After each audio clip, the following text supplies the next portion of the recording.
दिल्ली विधानसभा चुनाव में आज जो बात करेंगे, क्योंकि पिछले एक जो अभी चुनाव में जो मुद्दे नहीं छुए थे, जिनसे किनारा किया था राजनीतिक दलों ने, वो था पुरुष मतदाता और कच्ची कॉलोनी, झुग्गी-झोपड़ी और उत्तराखंड का जो प्रवासी मतदाता था, उनको छूने की कोशिश नहीं की थी या उनसे किनारा कर दिया था।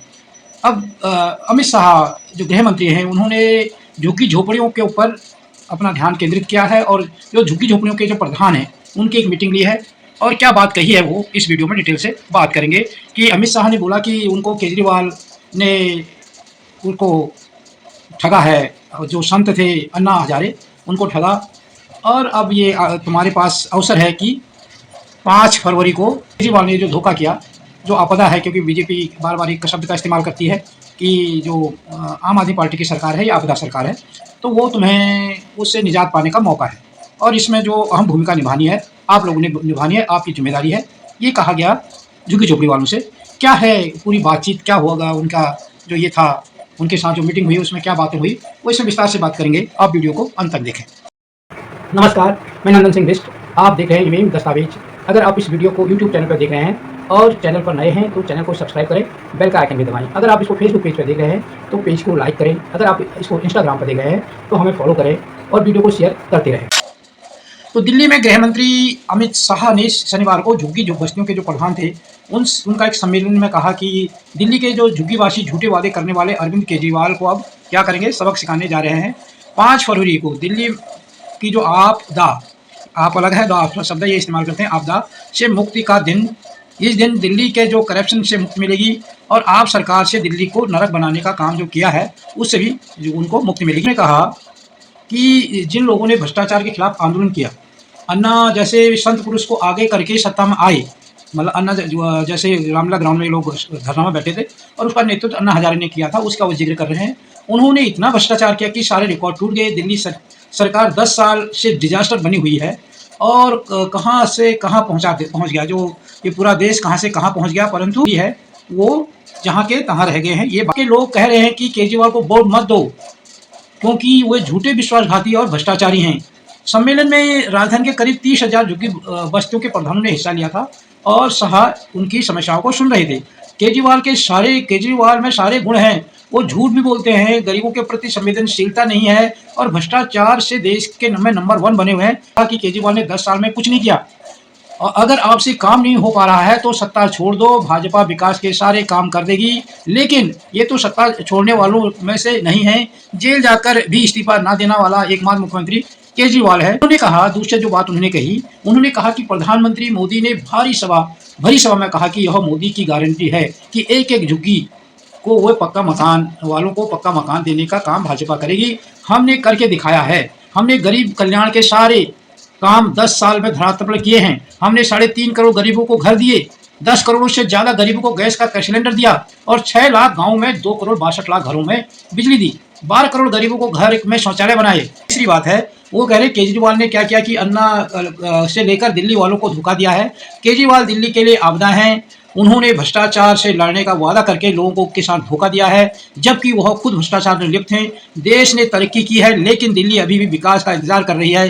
सड़कें गड्ढों से भरी हैं, हवा प्रदूषित है, यमुना का जल दूषित है। केजरीवाल ने अन्ना, पंजाब और दिल्ली के लोगों के साथ विश्वासघात किया है। बात कही कि हमारा जो घोषणा पत्र है वो आपकी सभी जरूरतें उसमें रखी जाएंगी। यानी जो हम बात कर रहे हैं बार बार की उत्तराखंडी प्रवासियों का मुद्दा है, झुग्गी झोपड़ी का मुद्दा है, कच्ची कॉलोनियों का मुद्दा है और पुरुष वर्ग जो खासकर महिलाओं को लेकर कई योजनाएं आ रही हैं अलग अलग वर्गों पर, खासकर पुरुषों के लिए क्या है, बेरोजगारी के लिए क्या है, ऐसा कुछ किसी ने नहीं किया। वो कह रहे हैं कि ये सारी चीज़ें अब शायद जब घोषणा पत्र आएगा उसमें आएगा। दिल्ली को आपदा से मुक्ति दिलाना झुग्गियों की जिम्मेदारी है। वो कह रहे हैं आप जो झुग्गी बस्ती वाले हो, ये आपकी जिम्मेदारी है कि आपको दिल्ली को आपदा से मुक्ति दिलानी है और हमने आपकी सभी जरूरतों की सूची बनाकर बीजेपी जो अध्यक्ष हैं जेपी नड्डा और प्रधानमंत्री मोदी को सौंप दी है। जैसे ही हम जीतेंगे हम आपकी सभी समस्याओं को दूर कर देंगे, हमारे घोषणा पत्र में आपकी सभी जरूरतें होंगी।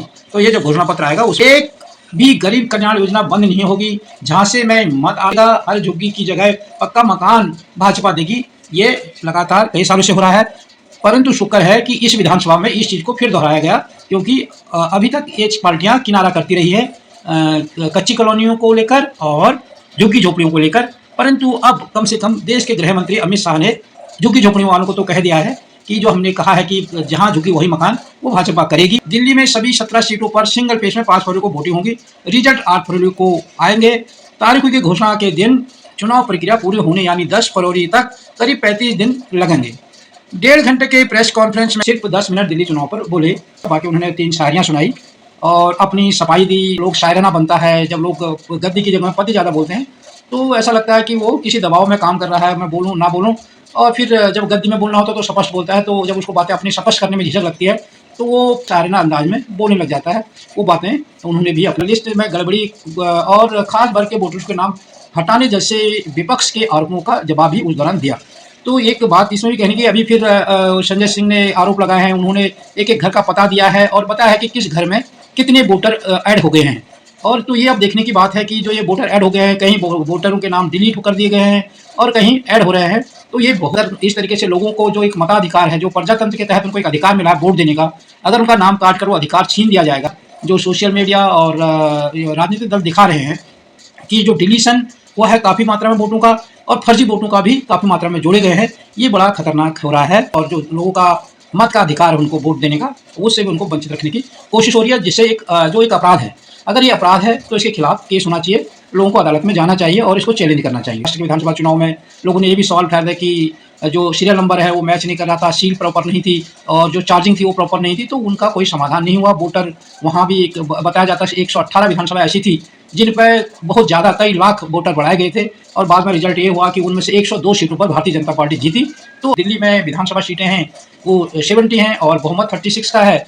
नामांकन शुरू हो गया है, ये चलेगा 10 से 17 तारीख तक और नाम वापस लिया जाएगा 20 जनवरी तक। उसके बाद वोटिंग होगी 5 फरवरी को, रिजल्ट 8 फरवरी को आएगा। उसके बाद सरकार गठन की प्रक्रिया होगी, क्योंकि 18 फरवरी को ये है कि जो मुख्य चुनाव आयोग हैं उन्होंने उनका कार्यकाल खत्म होने वाला है। तो ये वो लगाई जा रही है अनुमान की उससे पहले सारी प्रक्रिया पूरी हो जाएगी। दिल्ली में 58 सीटें जो है वो सामान्य हैं और 12 सीटें SC की हैं। दिल्ली में कुल मतदाता 1,55,00,000 हैं। उसमें जो पुरुष मतदाता हैं वो 43,49,000 हैं और महिला मतदाता उसमें हैं 71,74,000 और फर्स्ट टाइम जो वोटर्स हैं वो 2,08,000 हैं और ट्रांसजेंडर जो हैं वो हैं 1,261। अगर बात करें दिव्यांग की तो ये है 79,476। अगर बात करें उनकी तो 33,330 पोलिंग स्टेशन है और युवा वोटर्स है 25,89,000 और जो 85 साल से ज़्यादा उम्र के वोटर है वो है 1,09,000 और 100 से ज़्यादा उम्र जिन वोटरों की है वो है 830। जाते जाते जो अपनी छाप छोड़ी जो मुख्य चुनाव आयोग ने, वो उनके 3 शायरियाँ रही।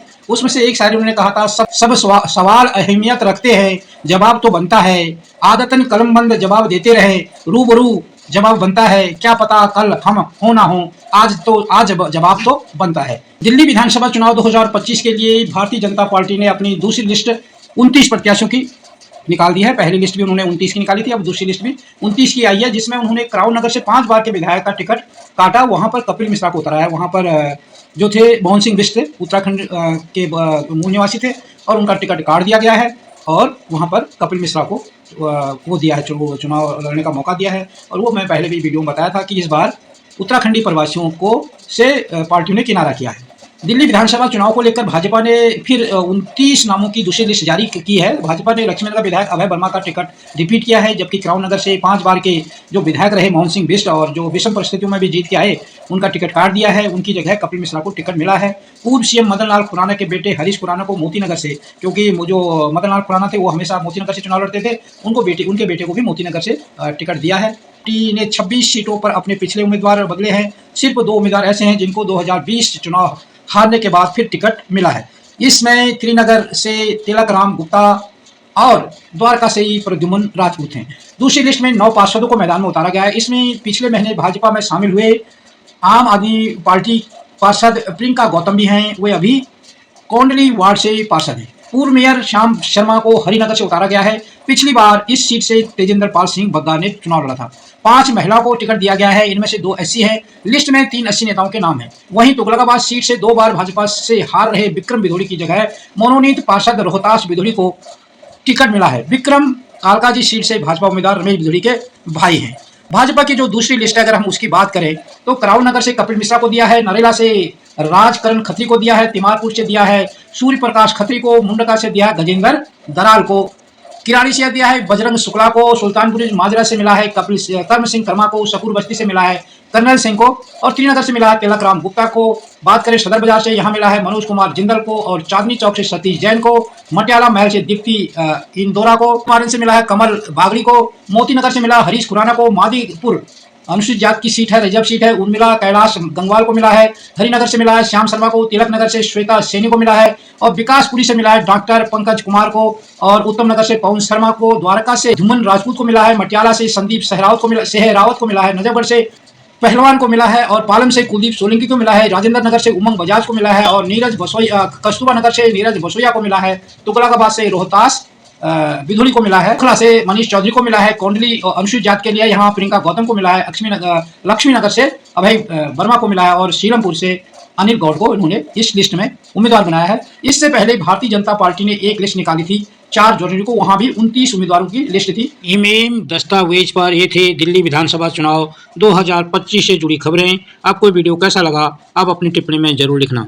अगर आपको हमारी वीडियो पसंद आई हो तो इसे लाइक करें और ज्यादा से ज्यादा शेयर करें ताकि बाकी लोगों तक भी ये जानकारी पहुंच सके। हमारे चैनल को सब्सक्राइब करना बिल्कुल ना भूलें और हमारी वीडियोस को सबसे पहले देखने के लिए बेल आइकन को भी जरूर प्रेस करें।